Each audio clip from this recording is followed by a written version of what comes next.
change needs to happen for the sport of boxing. So all these guys that have all this talent can have an opportunity to support their families. They may never become world champion. They may never become one of the greats. But guess what? They might be able to make enough to buy a couple houses and cash out. I think Eddie Hearn is like directly trying to compete with him. Is going to make it vocal. But the good thing is they have a good relationship. I think this is what boxing needs. You need two promoters that are going to kind of like battle a little bit back and forth. And I think the sport of MMA has taken a step back only because there's no other promotions to compete with the UFC anymore. Whereas now you have Eddie Hearn who can compete with Dana, and Dana can compete with Eddie Hearn. And Eddie Hearn's got the history of promoting fights, and Dana's got the history of promoting fights in MMA, but not in boxing. So can he take the throne from Eddie, I guess is kind of to say. Can they battle back and forth? I don't know how that would work. When he says go head to head, does that mean we're gonna have pay-per-views on the same night? Because that's shooting each other in the foot. Hell no, he's not. He's not. Very smart. Eddie Hearn is not a stupid man. Yeah. Okay. Let's be honest. Let's take a look at Eddie Hearn first. Okay. Eddie Hearn's dad was a promoter. Okay. That's how he came up in the promotion. Matchroom was it wasn't just boxing. Eddie is the one that kind of brought it into the boxing world, but his dad used to do darts, used to do all these different, UK things. And Eddie, what does that even mean? Well, UK likes darts, they like cribbage, they like cricket. What the fuck is cribbage? Thank you very much. Okay. So that's my point. This is what the stuff that he would, become a promoter for. Yeah. Where Eddie really started a little bit, maybe before, I can't remember the guy's name. There was a boxer that he decided to try to help, but his big first name was Anthony Joshua. He signed Anthony out of the Olympics, and he's been with Anthony Joshua, or Anthony Joshua has been with him ever since. He's made, some smart deals and fights for Anthony. He's made some bad ones. It's part of promotion. You can't win them all. You can't protect a guy forever. All right. And there were things that were being seen, with Joshua that people were looking at going, I think that's a way to exploit him. And it ended up being true.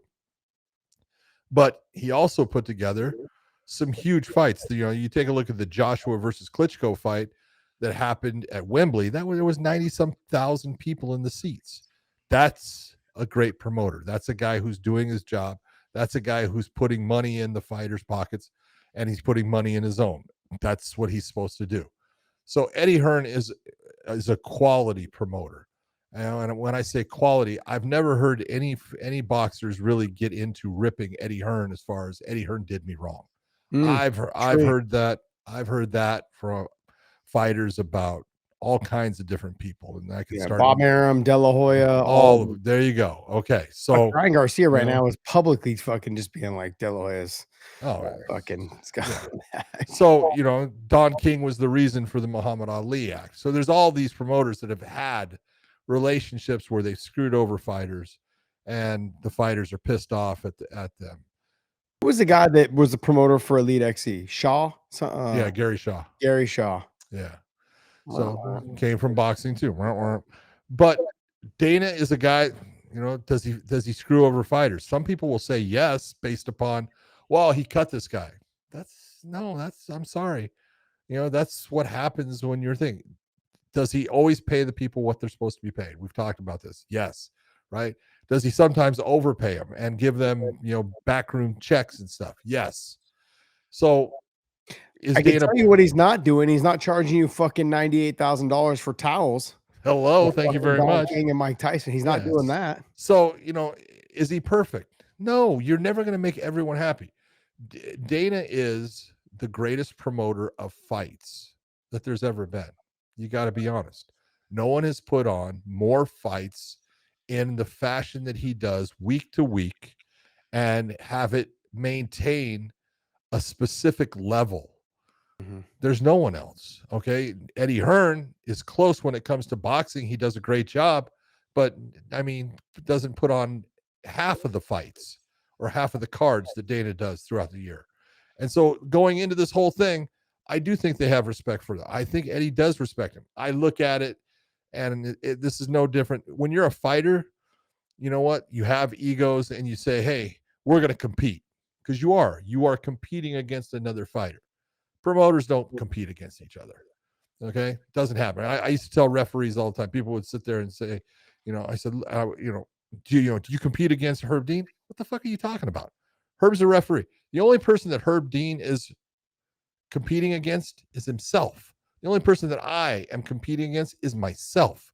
And that is, I want to be as perfect in that fight as I can be. And when I'm not, what are the things that I did wrong and what are the things that I can make better? And Herb's doing the same thing. And I would tell, referees all the time, you're never in competition with me. You're in competition with yourself. And so I think Eddie Hearn's in competition with himself. I think Dana's in competition with himself. And that will lead to who people believe is the best promoter for the sport of boxing. I know that I'm excited for how Dana gets into the boxing realm. And I know there's this talk about like, oh, he's offered this pay scale for these fighters and this like a Dana White Contender Series style fight. And Eddie Hearn goes, look, this has already been done. It's nothing doesn't work. New. It doesn't work. And no, it doesn't work because you guys didn't do it. But if you go back, you watch what Sergio Mora was from there. What was the other guy? The Contenders? Yeah, from the Contenders.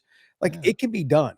And if you want to pay these guys, $25, $50, $75, $100,000 and to be on this Contenders thing, and you got to get good fights. And I don't know if you recall that first Contenders with Sergio Mora and who was either Gomez, I think. Gomez. Like those guys, they end up having really good careers. Yep. And they were fucking fun to watch fight. That show was absolutely amazing. But boxers and promoters and all that got involved and fucked it all up. And that's really what happened. It's like you could have continued to build stars, but then people got greedy and they wanted these guys to start. I want to get paid a little bit more. I want to do this. And they went off and had great careers, but they didn't want their younger guys going in there if they didn't have more control. TV networks don't want to deal with that shit. You either want to be part of it or you don't. We run the show. That's how this works. You guys run the actual boxing and the fights and all that stuff. We've been in many of conversations with, I've been in many of conversations. I know you have too, but with where Showtime was involved or CBS was involved and just the conversations about it all, right? They want to run the show. It's their network. They want to do it this way. Yep. And in this situation, I think Dana has a good idea and how to handle it. He has a wonderful idea of how to handle it. This is just going to be different. And for all those hardcore boxing fans, it's going to be hard to let go of what was. Okay. But the thing is it's not working. We're seeing boxing fall apart. We've been talking about it for over 15 years, John, maybe even longer. Okay. But it's been falling apart forever. Yeah. It's not going to hurt to try something new. Let's just see. It ain't your fucking money that people are spending to try and do it. So I don't understand what all these people are complaining about. The media, some fans, whatever it is. What are you guys complaining about? You're not putting your money in to it's all this shit's going to fucking Netflix. It's as simple as it gets, Josh. I've always said it. I truly believe it. For the most part, people fear change. It's the unknown, and they fear it. And it's like, why? Why are you so against change when it could be the greatest thing that ever happens? Could it fail? It could fail, but it could also succeed and be absolutely the best for the sport. So why are you going to sit here and try to crush it down based upon your fear of it changing? Change is sometimes what is needed. And we'll see. We'll see if it works out. Let's see exactly if that business plan works out for Zuffa Boxing and Dana's right. Just remember this. Myself included. I took less money when I probably shouldn't have for the greater good of the sport. I was told we're blowing up. Things are getting up. We're on the right path. Yeah. I took less money because I wanted to see this sport grow. Maybe it was ill-advised. Maybe I should have fired my manager, but I love Bob Cook. He's my boy, right? But let's be honest. These boxers, if you want the lower guys to start getting the recognition and making enough to survive and not just getting punch drunk fighting fucking for $600 a round, this needs to happen.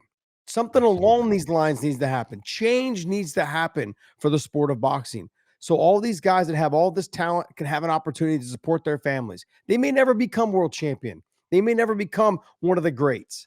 But guess what? They might be able to make enough to buy a couple houses and cash out and be able to get rents paid and house their family and do whatever it is to put their kids through school. That's good enough. That's their dream. They want to live this dream. Give those fighters an opportunity to live those dreams. All this media going, oh, Dana's going to fuck it up. All the act needs to stay in place. All of these things, it's not working. It's not. Oh, they make so much money. Yeah, the 0.0000001%. Yeah, exactly. That's not money. boxers. That's boxer. Yeah. Yeah. And like, oh, look at how much Canelo made, 150 million. Look at Bud. I guess they just announced Bud made 50 million. Great. That's absolutely fantastic. Yep.